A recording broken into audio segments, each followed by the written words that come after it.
Wiu. Dzisiaj pokażę Wam Skodę Setkę z pierwszej serii z 71 roku, bo jemy chleb z metką, jeździmy Skodą Setką. Jedzą chleb z metką, jeżdżą Skodą Setką, spadkobiercy słynnego ojca wciąż kryją broń w ostach, bo zmówi oni jadą na jego rozkaz. Tokio czy Moskwa, to dla nich petka, zawiezie ich tam niezawodna Skoda Setka. Skoda Setka czy 110 zadebiutowały w 69 roku i były produkowane do 77. I na czym teraz polegają te numery, że 100, 110? To tłumaczyłem już w przypadku Skody 105, ponieważ setka oznacza silnik 1.0, a 110 oznacza silnik 1.1. Proste, łatwe, logiczne i przyjemne. Zawieszenie z przodu i z tyłu jest bardzo podobne. Mamy sprężyny śrubowe, amortyzatory teleskopowe i z przodu mamy wahacze poprzeczne i stabilizator, a z tyłu jest w zasadzie tak samo, tylko że wahacze są wzdłużne i nie ma stabilizatora, czyli są amortyzatory teleskopowe i sprężyny śrubowe, no i wahacze wzdłużne. Poza tym z tyłu hamulcami są bębny, a z przodu już tarcze. W ogóle jest to Skoda Setka L, czyli Lux, czyli ta bogatsza niż podstawowa, ale co do ilości wyprodukowanych egzemplarzy się posilę notatkami. I Setka S, czyli typ 722, powstało 602 020 sztuk. Setka L, czyli taka jak ta, również typ 722, powstała w ilości 217 767 sztuk. 110 L powstało w ilości 219 864 sztuk, typ 717, 110 LS, typ 719, 40 000 z moim hakiem i 110 R, czyli 718K, powstało w ilości prawie 57 000 sztuk. I teraz może przejdźmy płynnym ruchem do tego, co tutaj siedzi, czyli do silnika. Żeby maskę otworzyć, to pokazywałem też w 105. Cięgno jest tutaj, ale tutaj jest też uchwyt do maski, trzymadełko. Otwieramy. O co ty zapierasz? O, dobra. I pod maską znajdziemy 1.0 dzikiej mocy 42 koni i momencie obrotowym wynoszący tam około 76 Nm. I tak, pozwala to na sprint do setki w 24 sekundy i maksymalnie pojedzie 125. Czyli mamy w zasadzie parametry dosyć podobne do malucha. Co ciekawe, biedniejsza wersja 110 miała ten silnik po prostu rozwiercony do 1,1 litra. Ale wersja 110 LS, czyli ta bogatsza, była również tą wzmocnioną, bo miała silnik z wersji 110R, czyli tego takiego ładnego stylowego coupé.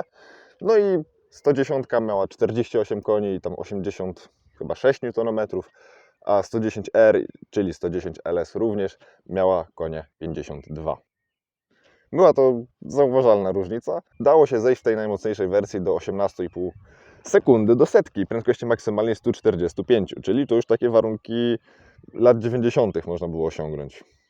Bloku wschodniego oczywiście. No i właśnie, mówiłem o tej 110R, no to była wersja 110R, ta ładniejsza, bardziej sportowa, ale nie tylko, ponieważ były powstałe w około tam 100 sztukach w sumie wersja 120S, czyli 1.2 usportowione, czy wersja 130 RS. I tego powstało tam około 50 chyba 6 sztuk i była to wersja taka potężna. Była to wersja sportowa, ale to jest zwykła setka, ale nie najbogatsza. Ale jedna z najsłabszych. W sensie najsłabsza. Nic słabszego tu pod maską nie mogło wylądować. Pod maską, pod klapą bagażnika. W sensie bagażnik jest z przodu silnik. Dobra, nieważne. Skoda Setka we wszystkich wariantach, to Setka 110 miała 4155 mm długości, czyli mamy 4,15, prawie 4,16 metra długości samochodu. To już wartości takie dosyć rodzinne, gdyby nie fakt, że przestrzeń, która normalnie jest bagażowa, zajmuje silnik. Różniły się wysokością, ponieważ wersje zwykłe, tak jak na przykład ta, miała wysokość 1380 mm, czyli 1,38 m, natomiast wersje mocniejsze były niższe o 4 cm. Miały 1,34 m. Poza tym warto jeszcze wspomnieć, że taką najbardziej cywilizowaną wersją sportową była wersja 110L Rally. Czyli była 110L, usportowioną troszeczkę. Skoda Setka w zależności od wersji i od silnika, to mówię od wartości dla najsłabszej i najbiedniejszej po najmocniejszą i najbogatszą, od 100S, czyli po prostu od Skody Setki po 110 LS, ważyły od 805 kg właśnie przy najbiedniejszej, najsłabszej wersji po 840 przy tej najbogatszej w pełnym tłuszczu. No i bagażnik. Otwiera się go tak całkiem normalnie.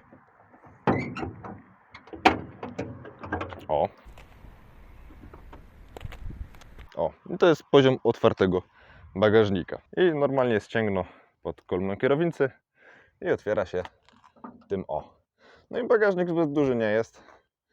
Na plus można powiedzieć, że silnik wycieraczek jest łatwo dostępny, mechanizm jest od środka i worek na mocz. Poza tym, no, co typowy właściciel Skody Setki wozi w bagażniku, 2 gaźniki i pompa wody. Wszystko w normie. Nie róbmy z tego zagadnienia. Tak powinno być, tak jest dobrze.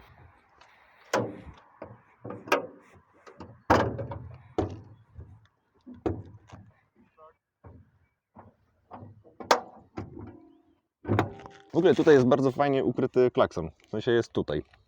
To tak jest ukryty pod zderzakiem pewnie dlatego, że no, tu jest lita blacha, więc nie byłoby słychać, gdyby był w środku. Ale jest tak umieszczony, że nie wiem, no, jakoś nie zaufałbym temu mocowaniu. No i dobra. Pora do środka. A w środku jest mięciutko. Prędkościomierz. Bardzo podobny przeżył w zasadzie do 105. Tu pokazywałem, on był po prostu troszeczkę zwieśniaczony, mniej stylowy niż tutaj. Piękny emblemat Skody na kierownicy. Kierownica w ogóle taka dwuramienna, to przetrwało bardzo długo. Stylowa, cieniutka, wąziutka. Lusterko tylko jedno. Z drugiej strony lusterka brak. No oczywiście jest wsteczne. Dzień dobry. I tak, to jest ta wersja troszkę bogatsza, więc czym się różni od tej biednej? Chociażby tutaj jest takie wyżłobienie takie, w które można sobie coś wrzucić, taka pseudopółeczka jakby, to było tym dodatkowym wyposażeniem, czy lusterko na daszku przeciwsłonecznym. Tak poza tym to nie ma nic, to są światła, to awaryjne i właśnie. Był to jeden z niewielu samochodów za żelazną kurtyną, w sumie jeden z pierwszych, jak nie pierwszy za żelazną kurtyną, który miał światła awaryjne. Kierunkowskazy, to wszystko jest proste, bardzo proste. Sama deska też jest prosta, nawet płaska bym powiedział. Klameczki, korby i właśnie. Przejdźmy może do korbologii. To jest korba normalna do podnoszenia szyby. Dosyć grubej nawet. I to nie jest żadne zaskoczenie. To jest pod ręką, jest w wygodnym miejscu, jest logiczne. Ale to pokręciołko, to pochodzi jeszcze bezpośrednio z 1000 MB, takie rozwiązanie. Tylko tam była bardziej korba, a nie pokrętło. I służy to otwieraniu i zamykaniu fletnerki. No i taka fletnerka właśnie nie na taki zameczek prosty czy coś, tylko na pokrętło to jest jakieś. I teraz bajery, które nawet nie wszystkie samochody teraz mają, to jest regulacja podświetlenia zegarów. Ładna, płynna, fajna i teraz budżetowce tego nie mają, samochody rodzinne nie wszystkie, chociaż dobra, teraz to wszystko ma ekrany, to nieważne. I 4 prędkości wycieraczek, ogrzewanie, no, przemilczmy. Ja myślałem, że w faworycie były dziwne klamki, ale to jest klamka w setce. W dół, dobra, tu może nie w dół, tu w dół, tu będzie lepiej widać. No, tak się rygluje drzwi. Tak się je odryglowuje, a otwiera się ciągnąc klamkę do góry. Wspaniałe. W sensie wygodne i kolejny samochód, w którym pasażerowie, którzy pierwszy raz siedzą w samochodzie, mogą mieć problem ze znalezieniem klamki. Coś cudownego, uwielbiam to. Poza tym no, pedały są troszeczkę przesunięte względem kierowcy. Tak samo zresztą jak i kierownica. Bo kierownica powinna być gdzieś tu, na środku. Ale to nie jest istotne. Tu drążek zmiany biegów, skrzynia 4 z normalnym wstecznym, normalny ludzki układ ręczny i cięgna. To klasycznie, nawet jak w maluchu, nagrzewnica i ssanie. Zero jakichś zaskoczeń, zero udziwnień. No i jak fotel normalnie się kończy tutaj, to w tamtych latach były takie fajne rzeczy, jak takie nakładane zagłówki. No i to można sobie podnieść, dobra, nie będę teraz psuł setki, ale on jest nakładany na fotel i to są dedykowane zagłówki do setki. Fajne takie mięciutkie. No i to, 4-drzwiowy w sumie sedan. Tu trzeba się zmieścić też do tyłu. Oła, przyrynąłem już dynką przy wsiadaniu. I zamknięty. Tutaj klamki takie same jak z przodu, również korbka do fletnerki działająca identycznie. Ale na co mogliście zwrócić uwagę? Nie ma tutaj korbki do otwierania szyby, ponieważ szyba się nie otwiera. To jest po prostu lita szyba. Tak jak jest zamocowana, tak po prostu siedzi. No i dobra, z tyłu tutaj z miejscem na nogi jest kiepsko. W sensie jakoś się mieszczę, ale no zakładam, że kierowca nie byłby zbyt zadowolony, że mu kolana wbijam w plecy. Natomiast nad głową jest przyzwoicie. Tutaj trochę tu się mogę oprzeć z tyłu, ale no biorąc pod uwagę to, że jestem niewymiarowy jak na tamte lata, to jest wygodnie, jest całkiem wygodnie. Da się zmieścić, na pewno jest mięciutko i się człowiek fajnie zapada. W ogóle tapicerka foteli jest genialna. Świetna tapicerka pierwszoseryjnej setki, w ogóle podobno ciężko znaleźć drugą z taką samą tapicerką. No i obowiązkowa literatura. Skoda 100, 100L, 110L. Jeżdżę samochodem Skoda 100 i 1000 MB, bo to bardzo bliźniacze konstrukcje. 105, 120, eksploatacja naprawa. No. O, i Skoda 100, 110. To jest fajne.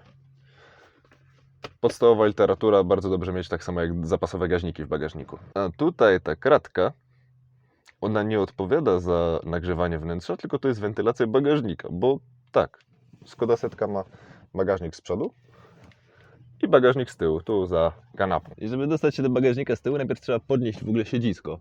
Tu jest, nagrzewnica tak ukryta pod fotelem. No i już są takie bakisty, takie schoweczki, więc już zaczyna się robić ciekawie. No i po położeniu oparcia tu jest taki bagażnik. No nawet nie taki mały, taki nawet całkiem sensowny. Nadal ciężko by było przewieźć tędy lodówkę. No i tu jest otwór rewizyjny do wysprzęglika, a tu do akumulatora. Poza tym to jest po prostu przestrzeń ładunkowo-bagażowo przechowująca. Coś takiego. No, także dostęp jest umiarkowanie prosty. No i tutaj wracając do tego punktu, jak oparcie jest położone, tu jest taka podpórka. O, tu jest mój palec. Taka podpórka i nie wiem do czego ona służy dokładnie, w sensie jakie ma konkretne zadanie, ale dzięki niej między innymi można położyć oparcia siedziska tak, że się zamienia Skoda Setka w przestrzeń do spania i dwie osoby całkiem normalnych rozmiarów są w stanie się tu wyspać. No i jest miękko, więc nawet wygodnie. Dobra, emblemat jest tu, ale on powinien być na środku. No ale pas przedni był zmieniony, dlatego jest późniejsze. Tak samo jak tutaj powinny być listewki ozdobne ze znaczkiem Skody, tak biegnące przez klapkę wlewu. Tak tutaj i w ogóle klapka wlewu, wlew paliwa z przodu, bez żadnego zamka, bo po co zamek? Kto by chciał kraść paliwo ze Skody Setki? No i poza tym to jest właśnie jeszcze pierwsza seria, więc klamki są skalpelami, późniejsze miały kasetowe i późniejsze znaczy od 72 roku, czyli rok później już. No i dostawały na słupku C wywietrzniki. No te dziury tu to biegnie do silnika, no to tak całkiem logiczne. I jeszcze właśnie co do otwierania maski, to jest to cięgno.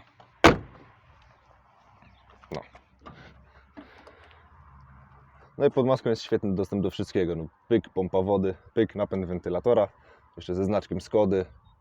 Co tam? Jednogardzielowy gaźnik, rozdzielacz, ceweczka, nawiew, chłodnica, wszystko pięknie. Nawet patrzcie jak jest fajnie wężyk do spuszczania wody z chłodnicy poprowadzony. Idealnie na zewnątrz. Czego chcieć więcej? Jest prosto. Samochód stworzony do tego, by go naprawiać. Czy to znaczy, że się psuje? No i klasyczny problem setki, czyli matowiejące lampy i ta blenda tutaj z napisem Skoda. Widać? Widać, chyba widać napis Skoda. I jeszcze jako ciekawostka, to ta Skoda jeszcze niedawno była na białych blachach KGR, tak jak i moja Skoda.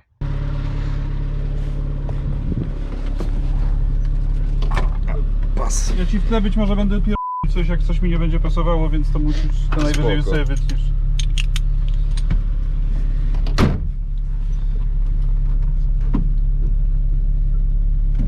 I ostrożnie z gazem.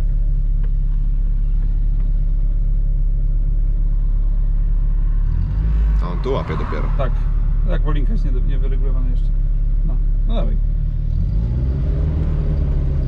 Czujesz już wóz? Tak mniej więcej? Jeszcze gazu nie czuję do No. końca.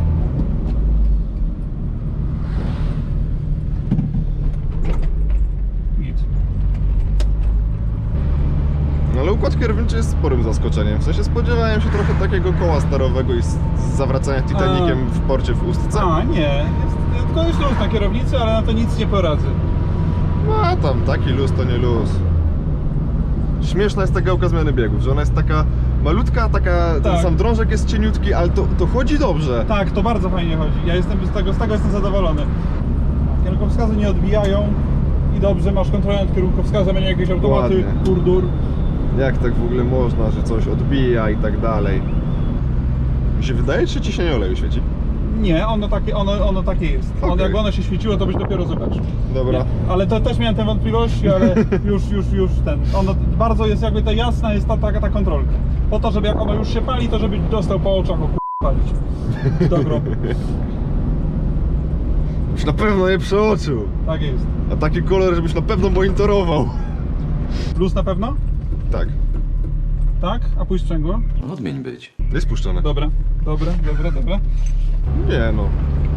Jest przyjemnie, tylko ten gaz. Więc z tym akurat się dosłownie nic nie da zrobić, poza tym, że muszę wyregulować linkę, która akurat faktycznie jest wyregulowana. Jeszcze, bo dzisiaj rano jeszcze była zdjęta. Ale jedzie. Jedzie. A tu Jedzie. fajnie z tyłu jest, Boże. Zawsze jak jadę czymś tylnosilnikowym, to głupieję, że silnik słyszę z tyłu. To jest dla mnie takie nienaturalne. Spuszczając zasłonę milczenia na pedał gazu, który mam problem, żeby wyczuć, to jedzie się fajnie. Kierownica jest duża, to jest potężna zaleta, no to oczywiście wspomagania nie ma, ale chodzi bardzo lekko, no ze względu na to, że tutaj większość masy w tym samochodzie jest z tyłu. Jednak no, mimo luzu jest precyzyjna i mimo niskiej masy, znaczy mimo luzu jest precyzyjna, no jest względnie precyzyjna, biorąc pod uwagę luz, który na niej jest. I zaskakująco dużo da się wyczuć o tym informacji, co się dzieje z przednimi kołami, mimo tego, że z przodu w zasadzie nie ma masy żadnej. Silnik, mam wrażenie, że chodzi ładniej i lepiej niż w 105, ale to może po prostu dlatego, że 105 jeździłem, no będzie już ze pół roku temu.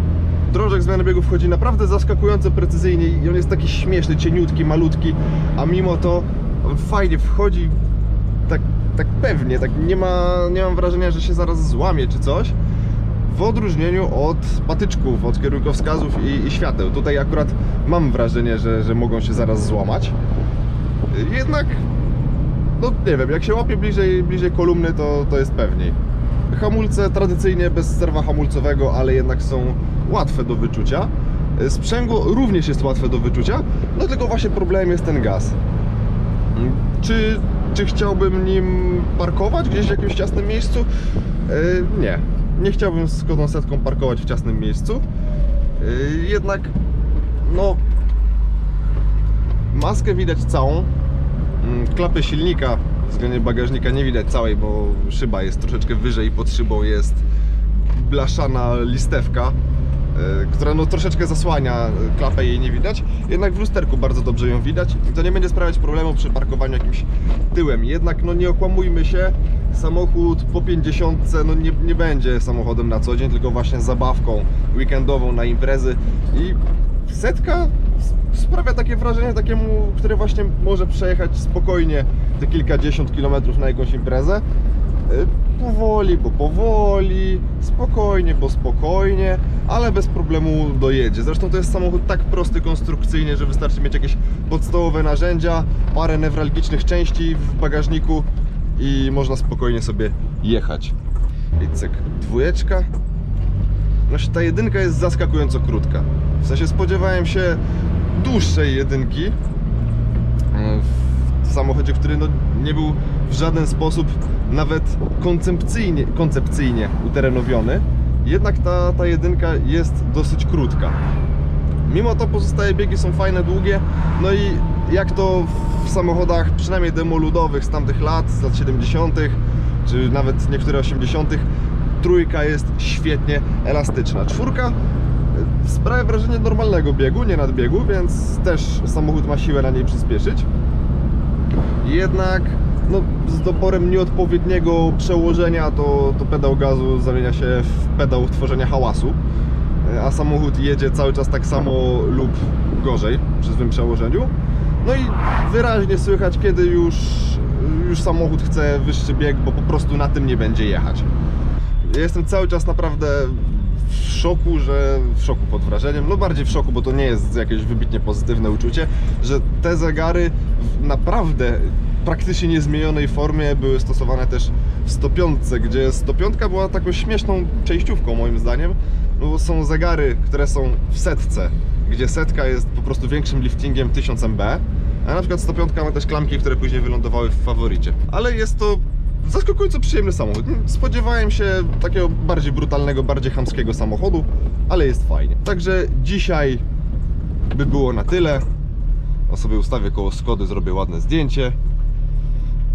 To trzymajcie się Jeszcze nie goś. i cześć.